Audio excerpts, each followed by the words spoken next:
बोलिए महाकाल महाराज की जय। आज हम लोग महाकाल महाराज के बिल्कुल सामने व्यास परंपरा में ही पंडित आनंद शंकर जी व्यास के पौत्र पंडित अक्षत जी व्यास के पास उपस्थित हैं। पंडित जी, आज हम लोग हमारा एक बहुत बड़ा हमारा संशय है और वो हमारे कई दर्शकों का ऐसा संशय है कि अभी जो वर्तमान में विवाद चल रहा है कि 31 अक्टूबर को दीपावली मनाई जाए या 1 नवंबर को दीपावली मनाई जाए, उसमें विद्वानों के अलग अलग मत हैं। तो हम लोग तो अवंतिका उज्जैन जो कि काल गणना का केंद्र है वहाँ पर बैठे हुए हैं, तो यहाँ से आपका क्या संदेश, क्योंकि आप मत हमारे लिए बड़ा महत्वपूर्ण रहेगा, तो आपका इस विषय में क्या कहना है? हम लोग पिछले 6 पीढ़ी 7 पीढ़ी से जो है काल गणना करते आ रहे हैं महाकालेश्वर के समीप में ही। उसके पहले भी हमारे पूर्वज करते रहे होंगे, लेकिन जितने साक्ष्य प्राप्त थे उसके अनुसार करीब 6 पीढ़ी 7 पीढ़ी से हम लोग काल गणना करते आ रहे हैं। हमारा पंचांग निकलता है नारायण विजय पंचांग। इस नारायण विजय पंचांग को जो है भारत सरकार भी मान्यता देती है। और जो भी व्रत पर्व तीर्थ आदि होते हैं उसके जो भी निर्णय होते हैं और उसमें जो छुट्टियां घोषित करती है सरकार, उसमें जो है हमसे राय ली जाती है, हमसे परामर्श लिया जाता है। हर वर्ष एक लेटर सरकार की तरफ से आता है। और उसमें हम उनको जो है छुट्टियां वर्ष भर की भर करके भेजते हैं। तो कहीं ना कहीं काफ़ी वर्षों से गवर्नमेंट का भी हमारे ऊपर जो है विश्वास है, भरोसा है कि इसके द्वारा जो है छुट्टियां हम लोग इस पंचांग के द्वारा घोषित करेंगे। ठीक। अब जहाँ पर रही दीपावली पर्व की बात, तो दीपावली पर्व जो है रात्रि का पर्व है।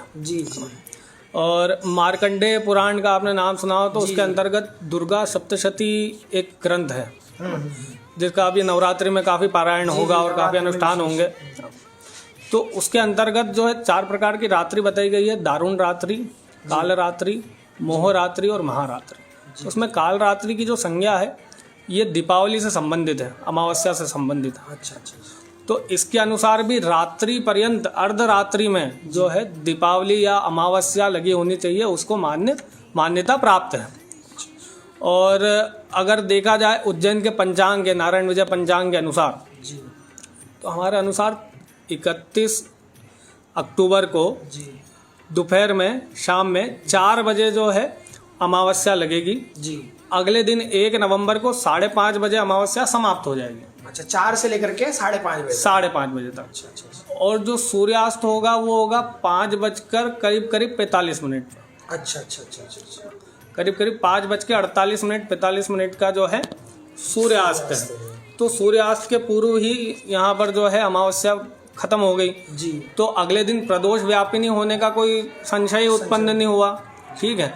किंतु अगर किसी के गणित में अगर ये प्रदोष व्यापिनी हो भी रही है ना, एक घटी की भी हो रही है, अच्छा, तो आप उसको अमावस्या मानो।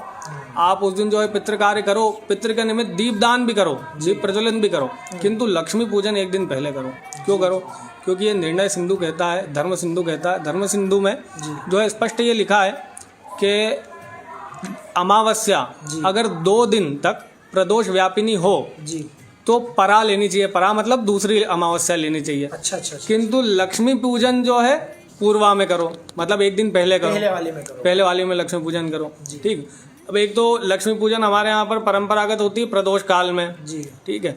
उसके बाद में कई लोग या कई जगह पर ऐसा है कि रात्रि में लक्ष्मी पूजन का महत्व मानते हैं। अच्छा। तो वो अर्धरात्रि में लक्ष्मी पूजन करते हैं। अर्धरात्रि में भी कब? जब सिंह लग्न होता है। अब सिंह लग्न लगेगा 1:12 पर। अच्छा। 1:12 पर जब सिंह लग्न लगेगा तो आप जब 31 की रात्रि में पूजन करोगे तब आपको सिंह लग्न अमावस्या में मिलेगा।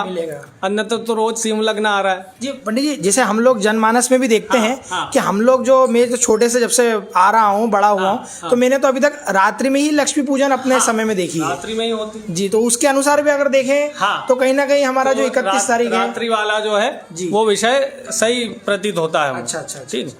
और इसके अलावा जो है रात्रि में आपने देखा होगा कि हमारे घर की महिलाएं जो हैं सूर्योदय से पूर्व जो है झाड़ू लगाती हैं आंगन में। आंगन में झाड़ू लगाती है। वो असल में दरिद्रता को बाहर करती है। अच्छा। उस समय जहाँ जो ढोलक बजाने का भी नियम है। अच्छा। वो बजाते हुए और फिर झाड़ू निकालते हैं, जिससे दरिद्रता। देखा है कि जब दीपावली के अगले दिन माताएं जितनी भी हमारी मम्मी जी भी वो सुबह जो भी है बम वगैरह जो हम लोग फोड़ते हैं तो उसका सारा जो कचरा वगैरह है वो बाहर करती है। जी। तो वो दरिद्रता बाहर करती है और ये सूर्योदय के पूर्व हो जाता है। अच्छा। मतलब रात्रि में हो जाता है। तो अब आप अगर ये अगले दिन 1 तारीख खत्म होते हो तो 2 तारीख लगेगी जब आप करोगे, तो अब तो अमावस्या ही नहीं रहेगी, आपके घर से दरिद्रता बाहर कैसे होगी, बाहर कैसे होगी, सही है ना, लक्ष्मी का आगमन कैसे होगा। अब हम अगर ब्रह्म पुराण का संदर्भ लें, अच्छा। तो ब्रह्म पुराण में ये स्पष्ट होता है कि जो माता लक्ष्मी है वो अर्धरात्रि में भ्रमण पे निकलती है। अच्छा। अर्धरात्रि में वो भ्रमण पे निकलती है और किसी सदगृहस्थ के घर में वास करती है। अच्छा अच्छा। ठीक है। अब आप अगर 1 तारीख को दीपावली मनाओगे तो माता जी तो 31 तारीख को जो है भ्रमण करके निकल चुकी होगी, बिल्कुल बिल्कुल सही बात। तो आपको उसका लाभ कैसे प्राप्त होगा। विशेष होना चाहिए, सही बात। ये साल भर का एक प्रमुख त्योहार है, अच्छा अच्छा। इसको लेकर के मत बड़े स्पष्ट होने चाहिए। जी जी जी। और कालगणना की नगरी तो है उज्जैन है ना, स्वयं भगवान महाकाल यहाँ विराजते हैं। कालगणना ही प्रारंभ यहाँ से हुई है। जी जी जी। ऐसा स्कंद पुराण में भी स्पष्ट किया हुआ है। स्पष्ट किया हुआ। आप पहले अध्याय में ही अगर पढ़ोगे तो उसमें स्पष्ट है जी जी। कि जब जो है आदि कोई भी तारे या कहने चाहिए नक्षत्र, ग्रह, सूर्य, चंद्रमा भी नहीं थे, उस समय भी ये जगह व्याप्त थी और इस स्थान को जी। भगवान महादेव या महाकाल चारों दिशा से इसी स्थान को देख रहे थे, क्या बात है। या इसी स्थान पर बैठ करके चारों दिशा में देख रहे थे। विशाल देख रहे थे। तो उत्पत्ति यहाँ से है, तो अब यहाँ की गणना का जो महत्व है उसको मान्य करना चाहिए। बिल्कुल। इसके अलावा हमारी गणना के अनुसार तो अगले दिन प्रदोष व्यापिनी अमावस्या है ही नहीं, है ही नहीं। तो वही जो सर्वमान्य है कि हमें 31 अक्टूबर को जो है दीपावली महापर्व मनाना चाहिए, जी। है ना। अगले दिन भी आप दीपदान करो, आप दीप प्रज्वलन करो और पितरों का निमित्त करो उस दिन। हाँ, पितरों के विशेष नहीं। लक्ष्मी पूजन आप 1 दिन पूर्व करो। जी जी सिंह लग्न में भी आप अगर पूजन आदि करते हो तो वो आप 1 दिन पूर्व करो, जी जी। मतलब 31 अक्टूबर को करो आप, है ना। 1 नवंबर को आपको अगर रात्रि संबंधित कोई भी पूजन आदि करनी है तो वो आप करो भले, वो कालिका से संबंधित पूजन हो सकती है 1 दिन बाद, है ना।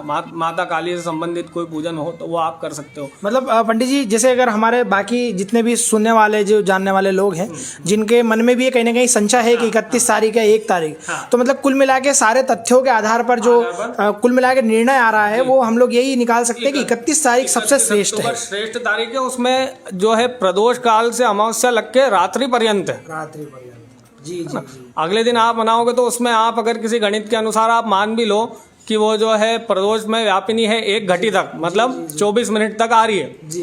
तो उसके बाद रात्रि स्पर्श तो है ही नहीं उसका। अब जब रात्रि स्पर्श नहीं है तो जो रात्रि के नियम है, जो सुबह के नियम है, तो उसका आपको कोई फल थोड़ी लगेगा, कोई लगेगा, कैसे लगेगा।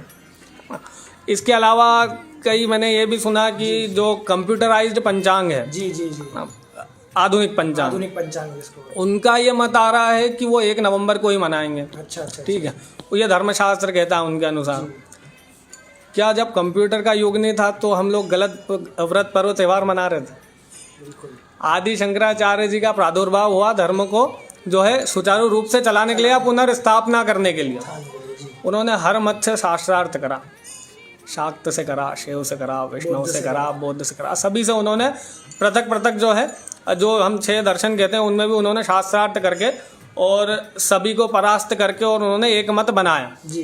क्या उनका कोई ज्योतिष का आपने शास्त्रार्थ सुना है? नहीं नहीं। या उन्होंने कहा हो कि नहीं ये सिद्धांत जो चल रहा है आपका सूर्य सिद्धांत, ग्रह लाघव सिद्धांत, जो प्राचीन समय से चलता आ रहा है ये गलत है, इसका मैं संशोधन करूँ, आप मुझसे शास्त्रार्थ करो। क्या आदि शंकराचार्य जी को ज्ञान नहीं था? जब वो इतने ज्ञानी थे तो उन्हें ज्योतिष का भी ज्ञान रहा होगा, और जब उन्हें ज्योतिष का भी ज्ञान रहा होगा तो उन्हें इसमें अगर कोई त्रुटि दिखती तो वो अवश्य अवगत कराते, अवश्य शास्त्रार्थ करते और बताते कि नहीं। अच्छा, इसमें धर्म सम्राट तो स्वामी करपात्री जी महाराज का भी एक मत है। अच्छा।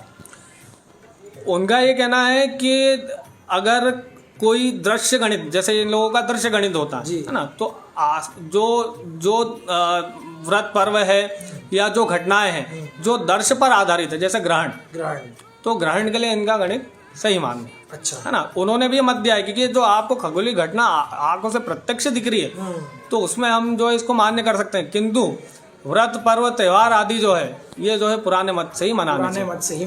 तो इसमें शंकराचार्य का भी यही मत है। अच्छा। कि ये जो है प्राचीन मत का अनुसार जो है ग्रह लाघवी पद्धति है, सूर्य सिद्धांत है, इनके अनुसार मनाना चाहिए।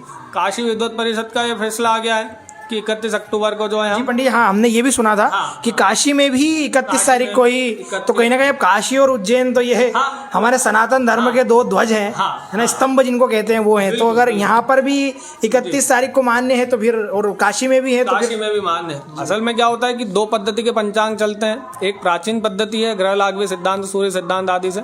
एक नवीन पद्धति है, अच्छा, केतकर आदि सिद्धांत इनमें जो है चलता है, रेवत पक्ष आदि। तो इनमें ये जो मतांतर है, ये मतांतर जो है करीब बाल गंगाधर तिलक के समय से चला आ रहा है। किंतु इसमें भी जब शास्त्रार्थ हुआ तो शंकराचार्य आदि ने ये मान्यता दी कि नहीं, व्रत पर्व आदि के लिए तो जो प्राचीन सिद्धांत है उसी को मान्यता दी जाएगी, है ना। अब जो नवीन गणित है वो सरल है, अच्छा, वो सरल है और कंप्यूटर से भी हो जाता है। तो इसके पंचांगकर्ता ज्यादा होते गए, तो ऐसा सुनने में आया कि कुछ 100 से अधिक जो है पंचांगकर्ता जो है आधुनिक गणित के हो गए हैं। अब 100 से अधिक भले ही आधुनिक गणित के पंचांगकर्ता हो गए हैं, किंतु क्या शास्त्र ये मानता है, धर्मशास्त्र ये मानता है? अच्छा, जब ये था ही नहीं कंप्यूटर तो क्या सब गलत मन रहा था? ये अनादिकाल से मनता आ रहा है, जो तो अनादिकाल से मनता ही आएगा। और जो भी ये 100 से अधिक पंचांगों का मत है ना, तो ये पंचांग तो कंप्यूटराइज्ड, कंप्यूटर पे आधारित होते हैं। अगर हम प्राचीन पद्धति की बात करें तो इसमें बड़ा क्लिष्ट गणित होता है। अच्छा। और काफ़ी लंबा ये गणित जो है चलता आ रहा है और पद्धति से आते जा रहा है। उसी अनुसार जो है ये पंचांग बनता है और उसी का मत ये है कि आपको 31 अक्टूबर को दीपावली मनानी चाहिए। पंडित जी आपका बहुत बहुत धन्यवाद, जो आपने ये जो हमारा इतना बड़ा संशय था हमारे सभी दर्शकों का, और पूरे भारतवर्ष ही नहीं पूरे विश्व में कई लोगों का ये संशय था कि हमारे ही सनातन धर्म में अगर दो डिवाइडेशन हो गया 31 तारीख को, तो हम किसको मनाएं। तो उसके लिए जो आपने आज अपने जो तथ्य, जो प्रमाण हमें प्रस्तुत किए, वो पूर्ण रूपेण सभी विद्वानों के द्वारा स्वीकार्य है। तो इसके अनुसार मैं खुद पर्सनली आपको बताऊंगा कि मैं 31 तारीख को ही दीपावली मनाऊंगा। जी, धन्यवाद।